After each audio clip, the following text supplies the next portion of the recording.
High all government job aspirants, welcome to my YouTube channel Zen studies for government jobs. আজ আমাদের topic হচ্ছে যে west railway RPF যে sub inspector এক্সামটা, তার সিলেবাস এবং তার একটা আমি প্লে লিস্ট বানিয়ে দেবো, বা কী কী বই পড়তে হবে, কী কী নোট পড়তে হবে, সেটা ফুল ডিটেলস আমি বলে দিচ্ছি। ঠিক আছে, পুরো ডিটেলসটা একটু দেখে নাও। ফার্স্ট তোমরা দেখে নাও, 90 মিনিটের এক্সাম হবে, 120টি প্রশ্ন থাকবে। এটা আশা করি সবাই তোমরা জেনে গেছো।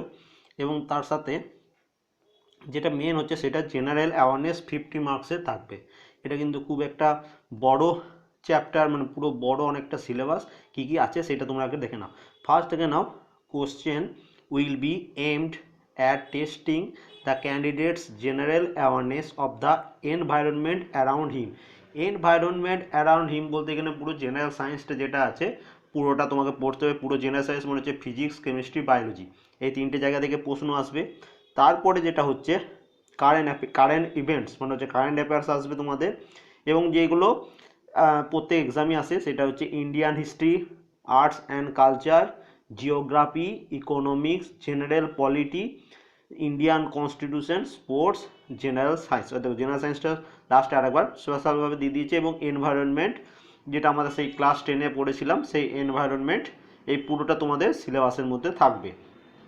তো তোমাদের আমি একটা কথা বলে রাখি, এই যে লাস্টের দিকে এই যে পার্টগুলো রয়েছে, Indian history, arts, culture, geography, economics, general polity, Indian constitution, sports, general science, এগুলো কিন্তু সব যেটা তোমাদের ডাব্লিউবিসিএসের জন্য প্লে লিস্টটা বানিয়ে দিয়েছিলাম, সেই প্লে লিস্টে যা যা ভিডিও আছে এই ভিডিওটা ডেসক্রিপশনেও আমি সেই প্লে লিস্টগুলো দিয়ে দেবো।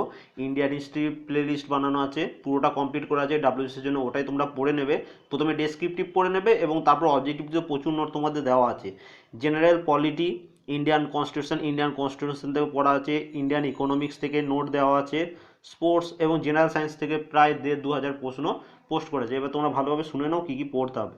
এই 50 মার্কসের জন্য কারেন্ট অ্যাফেয়ার্স যেটা হচ্ছে, যে তোমাদের ডিসেম্বরের 19 তারিখ থেকে 10 নম্বর পরীক্ষাটা শুরু হতে পারে, এবং কারেন্ট অ্যাফেয়ার্সের মধ্যে যে 500টা কারেন্ট অ্যাফেয়ার্স কমপ্লিট করে দিচ্ছি, ওই সবগুলোর পিডিএফ আমি টেলিগ্রাম চ্যানেলে পোস্ট করে দেবো। ঠিক আছে, কাল পরশুর মধ্যে ওগুলো পিডিএফগুলো দেওয়া হয়নি তোমাদের, সব 500টা কারেন্ট অ্যাফেয়ার্সেরই, যেটা জানুয়ারি টু জুলাই আছে, সেটা টেলিগ্রাম চ্যানেলে পোস্ট করে দেবো, তোমরা সেখান থেকে ডাউনলোড করে পড়ে নেবে।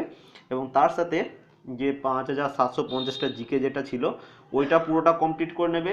এবং যারা পেড কোর্স কিনেছো, 4,000 জিকে ফুড সাপ্লাইয়ের জন্য যেটা বানিয়েছিলাম, ওটাই তোমার এই আরপিএফে কাজে লেগে যাবে, কারণ এগুলোর একই তোমাদের সিলেবাস। এবং যারা পেড কোর্স কেনোনি তারা তরুণ বাংলা ভার্সনে বলছি, তরুণ গোয়েলের একটি বই পাওয়া যায়, সেটা যত সম্ভব 380 টাকার মতো প্রিন্টেড প্রাইস। অনলাইনে তো পাওয়া যায় না মনে হয়, তবে কলেজ স্ট্রিটে তোমরা পেয়ে যাবে, বা তোমাদের বাড়ির কাছে যে কোনো বুক স্টলে খোঁজ খবর নেবে, সেখানে দেখবে ওই বইটা পেয়ে যাবে আশা করি। 380 টাকার মতো ওটা প্রাইস।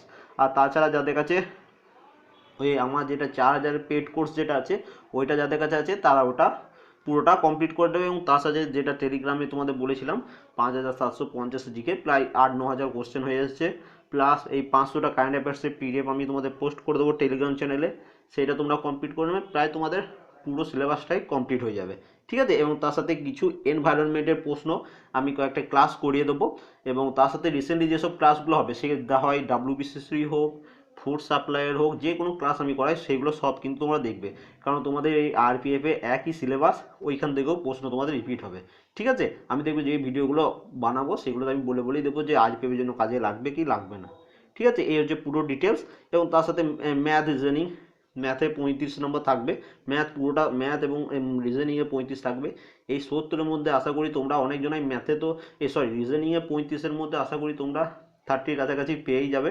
ম্যাথে যদি 25ও পাও, মানে একটা ভালো পরিমাণ তোমাদের র্যাঙ্ক হয়ে যাবে। এবং জিকেতে দেখবে এগুলো পড়ে নাও, কমপ্লিট করে নাও, তাহলে দেখবে অনেকটা তোমাদের কমন পেয়ে যাবে পরীক্ষাতে। ঠিক আছে, এবং আন্দাজে একদম মারবে না, যে কোশ্চেনটার অ্যান্সার তুমি জানো না সেটা ছেড়ে দেবে। 120-র মধ্যে তুমি যদি 60ও পাও তাতেও কোনো ক্ষতি নেই, কিন্তু নেগেটিভ মার্কিং হয়ে গেলে কিন্তু অনেকটা নেমে চলে, 1/3 নেগেটিভ মার্ক আছে।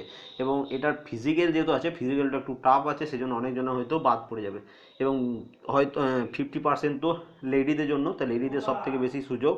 তা তোমরা ভালোভাবে পড়ো, তো এগুলো মুখস্থ করে নেবে একদম। ওই 4,000 পেড কোর্স যেটা আছে, ওটা যারা কেনোনি তারাও কিনে নিতে পারো, এই ভিডিওটির ডেসক্রিপশনে সেটারও লিঙ্ক দিয়ে রাখবো।